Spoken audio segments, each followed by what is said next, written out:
Quiero en primer lugar agradecer a Peter McLaren de esta invitación de poner algunas ideas, lo mismo que a Sergio Quirós, que estuvimos hace poco en México, y a los compañeros Marco Raúl Mejía de Colombia, Lisandro García de Cuba y Luis Bonilla de la República Bolivariana de la querida Venezuela.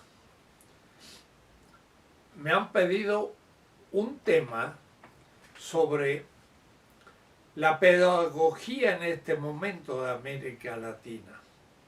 Y es muy importante porque justamente en México se ha hablado mucho y todavía estamos en plena discusión sobre una reforma educativa, la cual ha exigido distintas posiciones, y yo en ese punto tengo una cierta decisión de que creo que esa reforma educativa habla mucho de formalismos, cómo se nombran a los maestros, cómo se los evalúan, el problema de la elección en los sindicatos, pero no se ha ido al contenido mismo de la educación.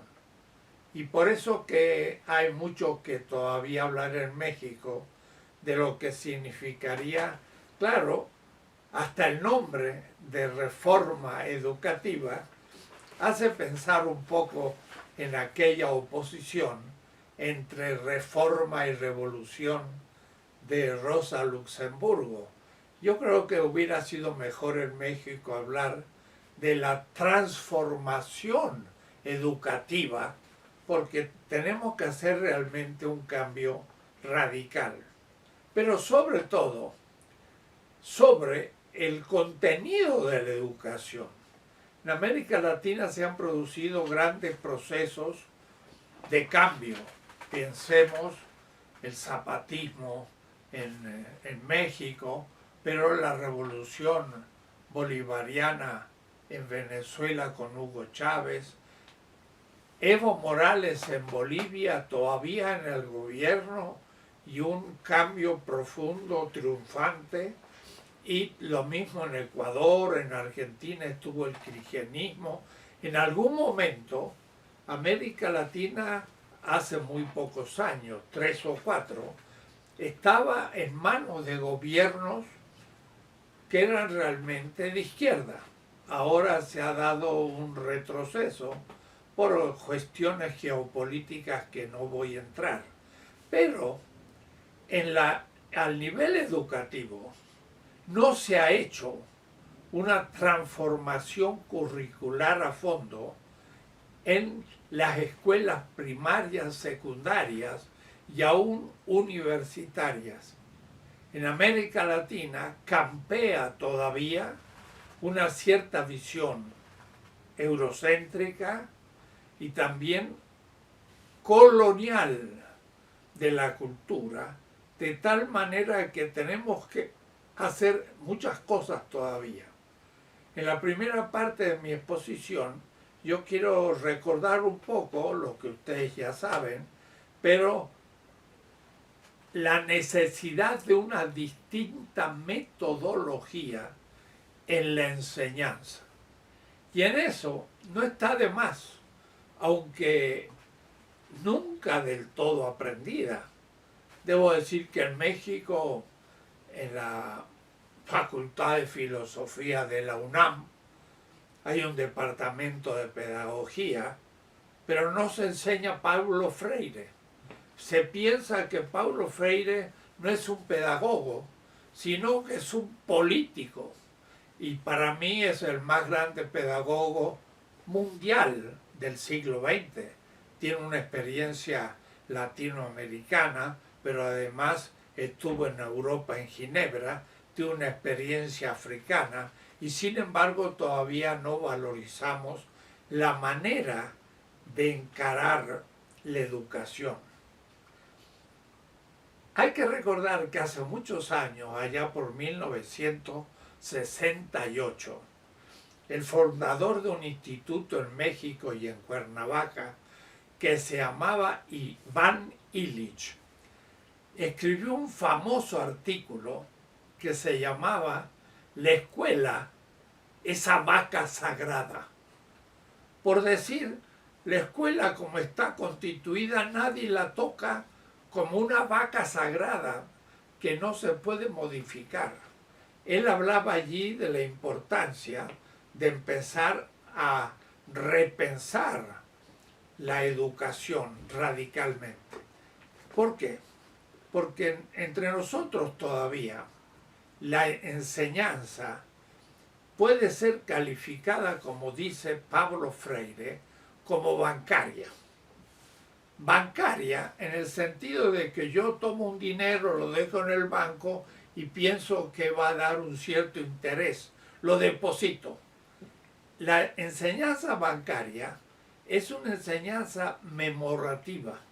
El maestro expone algo y el alumno lo repite después.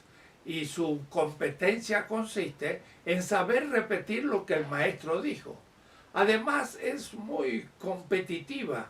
Se habla todavía del primer alumno o de aquellos que tienen más capacidad para volver a repetir lo que dijo el maestro. Pero de ninguna manera se incentiva la creatividad del alumno y en comunidad. Esa es la propuesta de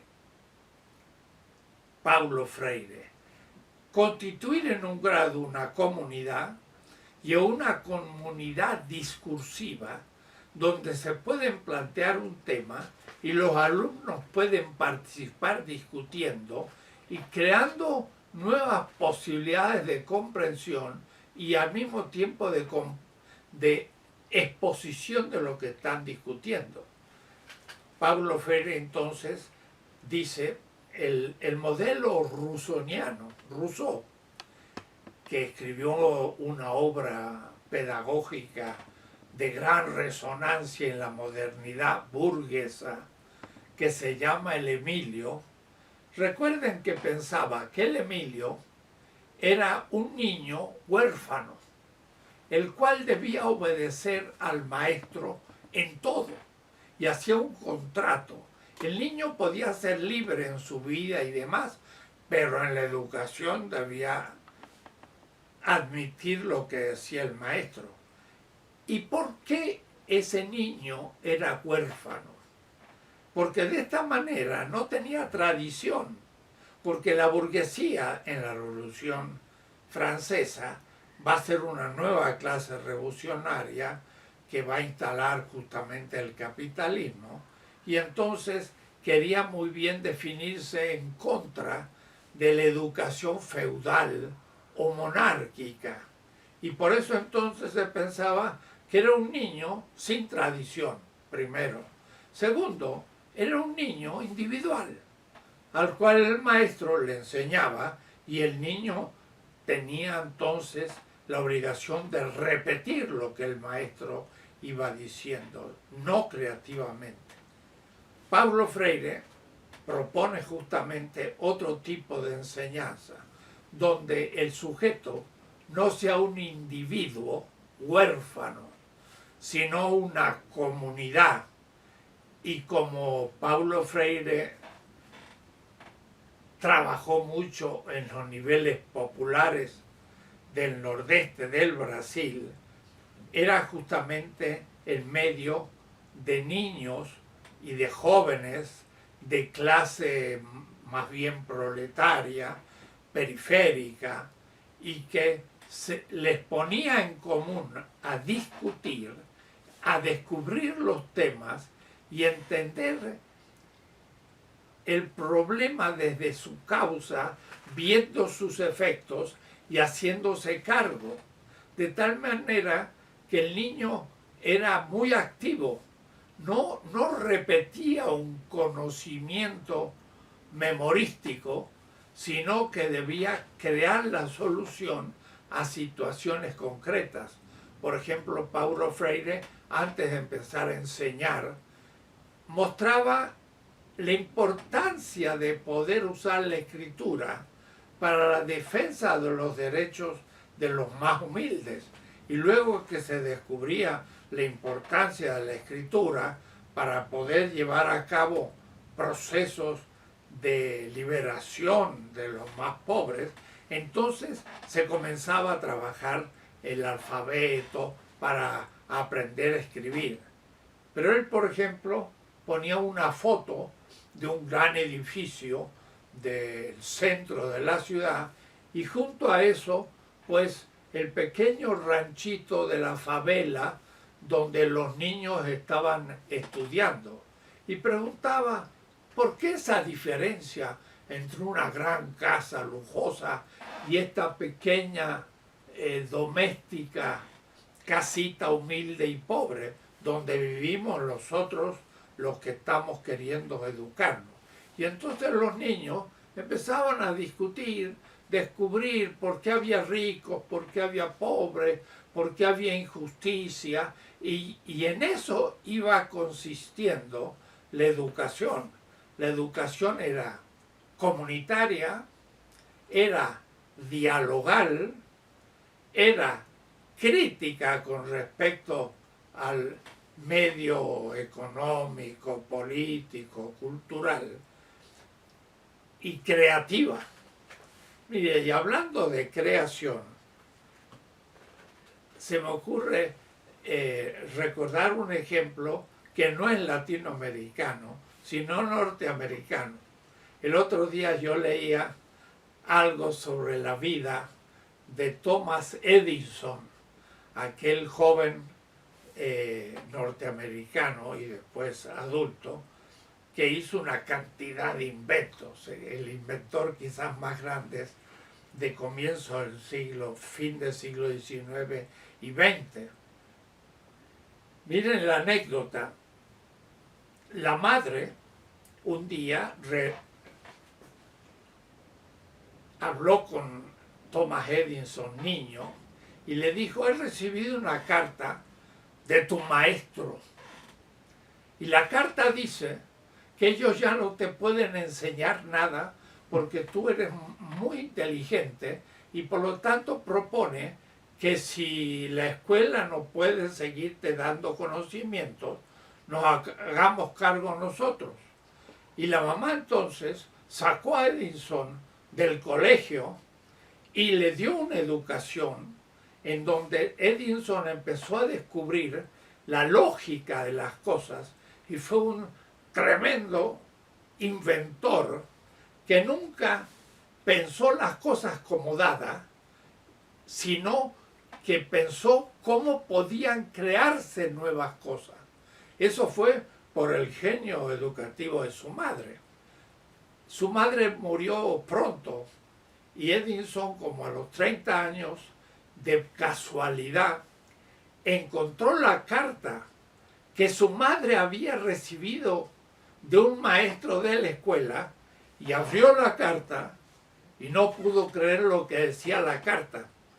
La carta no decía que Edison era muy inteligente y por eso había que sacarlo de la escuela para hacerle una educación especial, sino que decía que Edison, Thomas, era un niño que no captaba nada y la escuela no podía enseñarle y por lo tanto lo estaban echando de la escuela.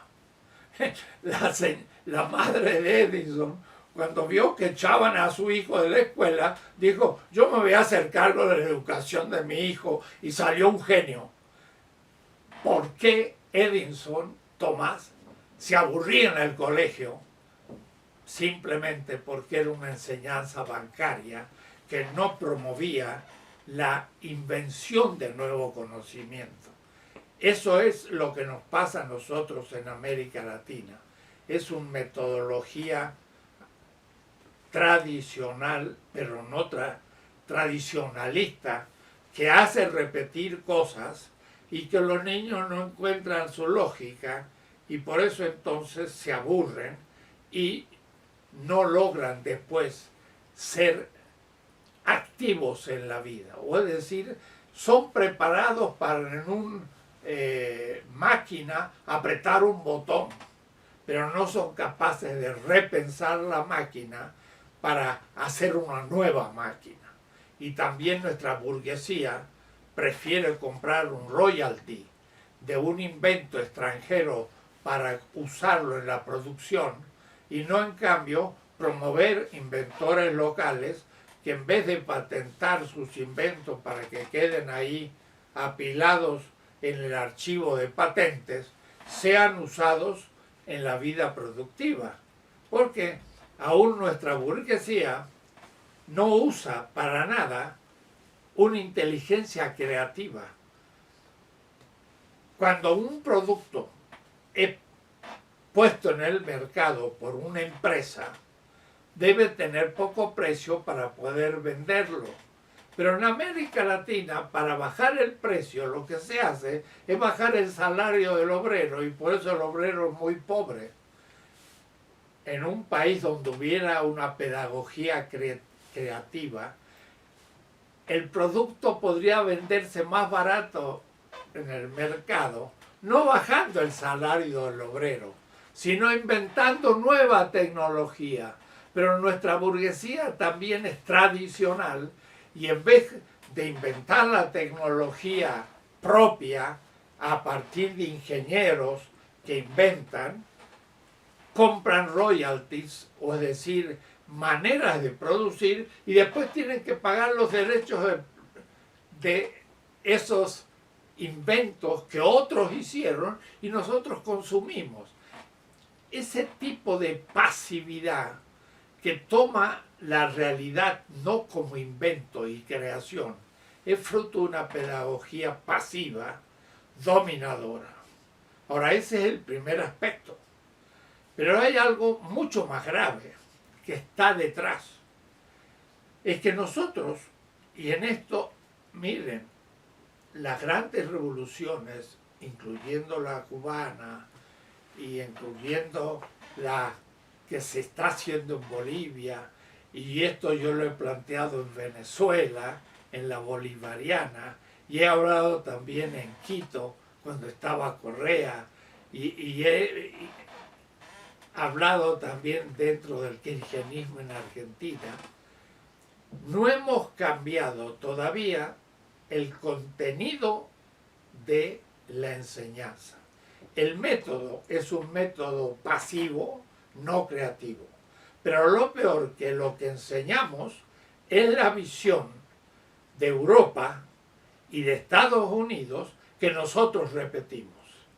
Y este punto es justamente algo que me gustaría tratarlo como el segundo tema de esta pequeña exposición. Un segundo tema que desearía plantear no es tanto la metodología de la enseñanza, sino el contenido. Y justamente estaba indicando cómo en Latinoamérica los contenidos de la enseñanza son, así le llamamos, eurocéntricos. El mejor ejemplo que puede darse, y lo he trabajado mucho y he escrito sobre el tema, es la visión eurocéntrica de la historia que está detrás de toda la enseñanza primaria, secundaria y universitaria. Todos usamos, prácticamente no se imaginan, mundialmente, porque esto se usa en el Asia, en África, en los países árabes, también en Europa, en América Latina, en Estados Unidos. La división de la historia en la antigüedad, la Edad Media y la Edad Moderna. Y entonces la antigüedad era aquella época de los imperios chinos, de la India, de Persia, del mundo helénico y romano, la antigüedad. Y después viene la Edad Media, una edad oscura de cierto retroceso, y luego la modernidad. Esa visión de la historia no sirve, por ejemplo, para entender la historia del sur, ni del Asia, ni del África, ni de América Latina. Es una visión puramente europea, formulado por los románticos al fin del siglo XVIII y se ha impuesto en todo el mundo. Hegel fue el gran pensador que le impuso. Y esa visión, dense en cuenta, ¿dónde están los indígenas o las culturas originarias de América en la antigüedad, la Edad Media o moderna? Fueron descubiertos por Colón. ¿Y por qué estaban en América? Parece que venían de la luna, no sabemos cómo se insertan en la historia mundial. Esa visión es profundamente colonizadora. Tenemos que hacer un cambio radical de la enseñanza de la historia y por lo tanto de la geografía y de ahí del pensamiento literario y de todas las materias de la enseñanza en el contenido. Porque la historia mundial no tiene nada que ver con esa antigüedad, Edad Media y Edad Moderna, sino que tiene completamente otra estructura. Nuestros indígenas, las culturas originarias, son todas procedentes del Asia, del extremo oriente del oriente, o es decir, del sudeste del Asia y al norte de China, en la región de Mongolia, hubo un núcleo cultural expansivo. Algunos fueron hacia occidente, otros hacia el sur, en China, y otros pasaron por Alaska hace 20.000, 30.000 años y fueron invadiendo América Latina. Entonces, ahí hay una cultura del Pacífico que tiene muchísimas vinculaciones. Nuestros indígenas tienen una cierta visión del mundo que semeja mucho la china o la japonesa o la siberiana.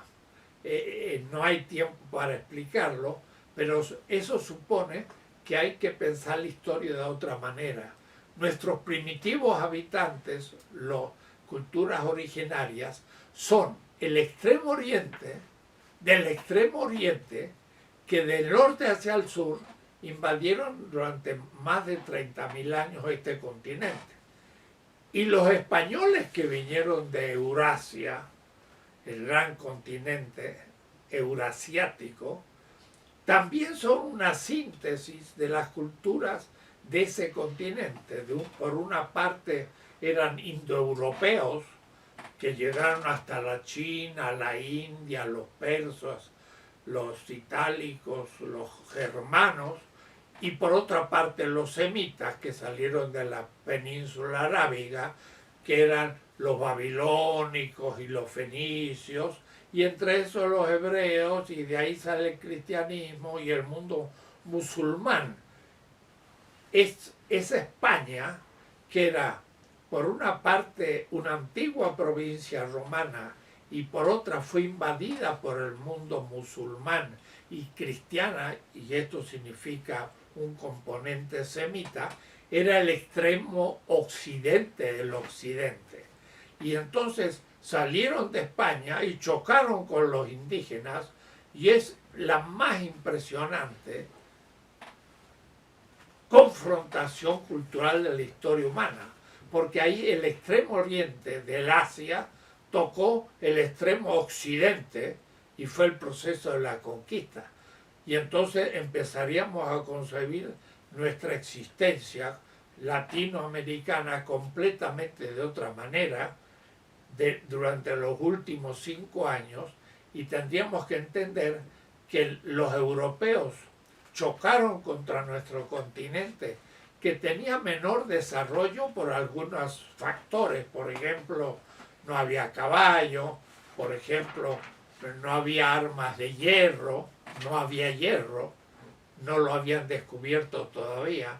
Y entonces los europeos dominaron a nuestras culturas y apareció un fenómeno nuevo que nunca había habido, que era el colonialismo.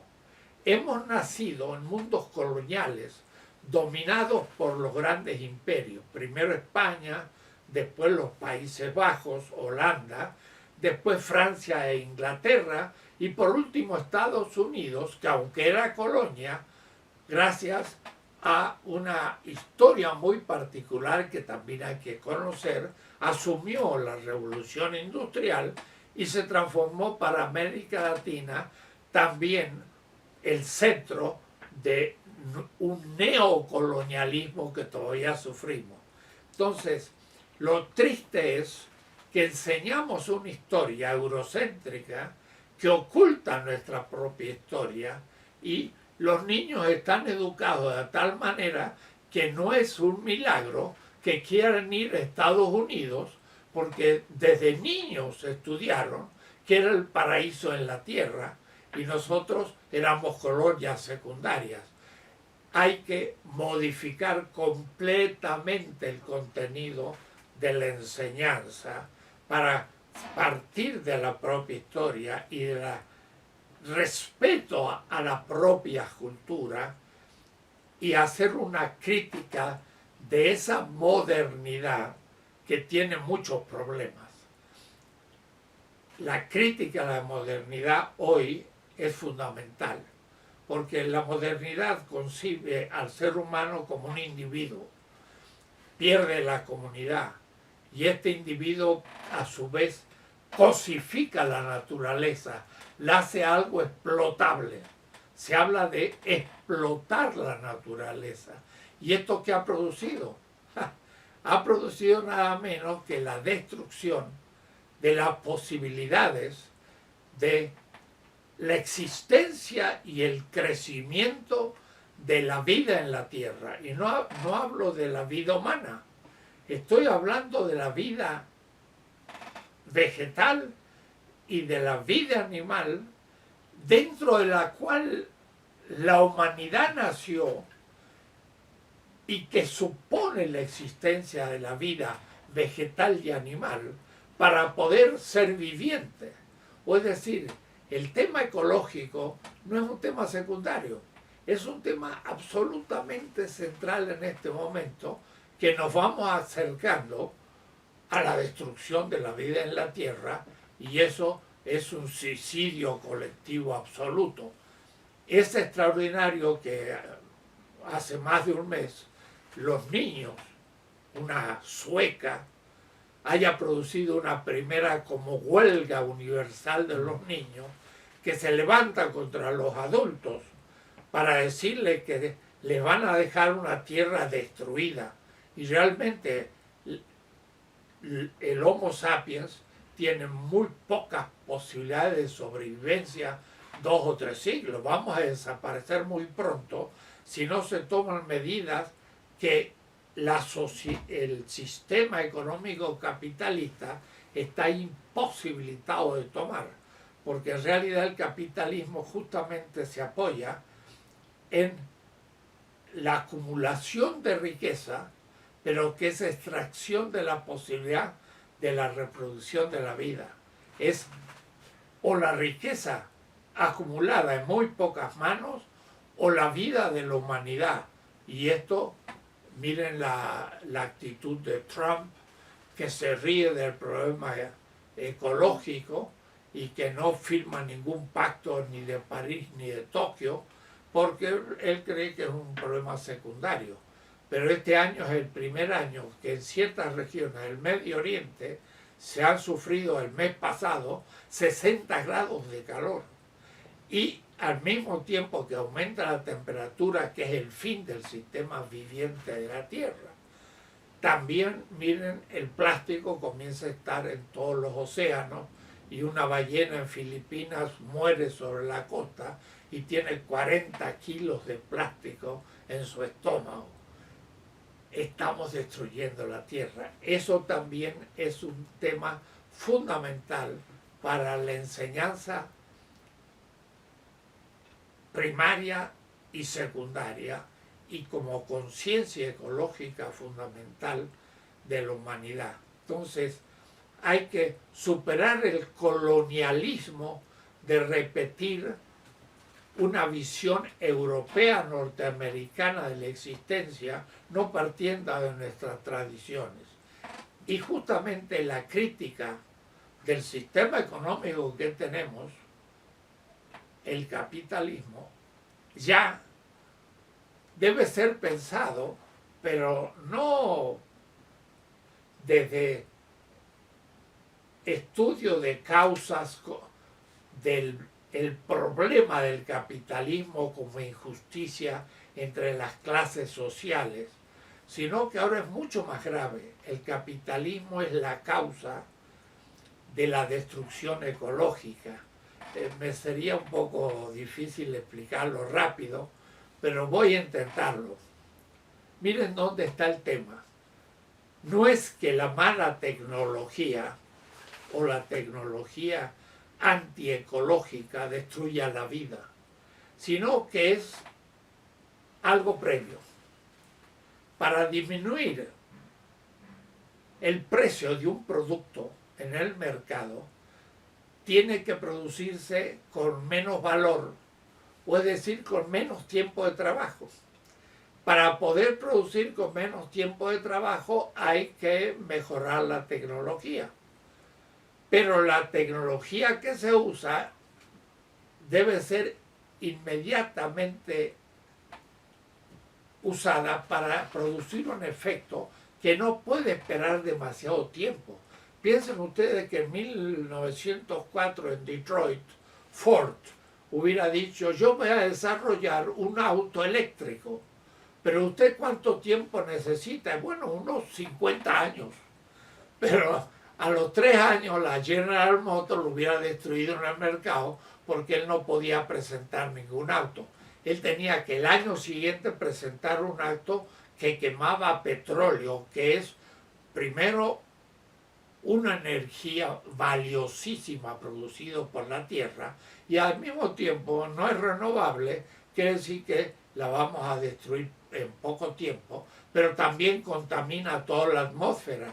Y entonces, para lograr bajar el precio de un producto, para poder competir contra los demás, y el que no compite desaparece del mercado y se funde, hay que usar la tecnología, aunque sea antiecológica.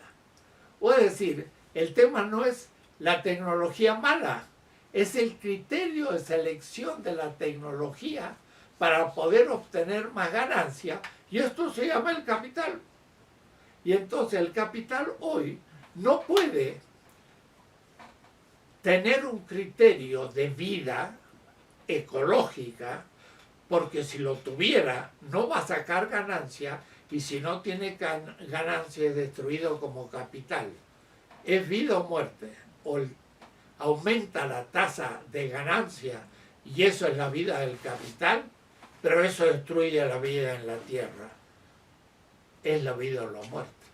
Y por eso que es tan difícil tomar realmente las grandes decisiones ecológicas, para la cual hay que educar ahora a la humanidad, al niño, al joven, en los sistemas pedagógicos, para tener otro tipo de vida menos consumista y más ecológico para la sobrevivencia de la humanidad algunos milenios. Como estamos en un siglo o un siglo y medio, desaparecerá el Homo sapiens. Esto entonces está ligado a la descolonización del eurocentrismo y al mismo tiempo a la crítica ecológica del capital. Son temas mayores, pero que el pedagogo debe aprenderlo, porque debe darse a los niños y a los jóvenes conciencia, porque ellos van a vivir un mundo destruido, que ya está siendo destruido, y entonces pues la generación presente va a ser la culpable de la destrucción futura. Y esto ya no es una posibilidad hipotética, no, esto es una realidad que ya estamos constatando de manera dramática. Son temas a discutir para una reforma del contenido de la enseñanza y no solo de la metodología. Y por lo tanto hay que descolonizarse en el sentido de ya no pensar como Europa y Estados Unidos, sino pensar con nuestra cabeza y liberarnos la posibilidad de la invención de nuevos contenidos pedagógicos para las nuevas generaciones.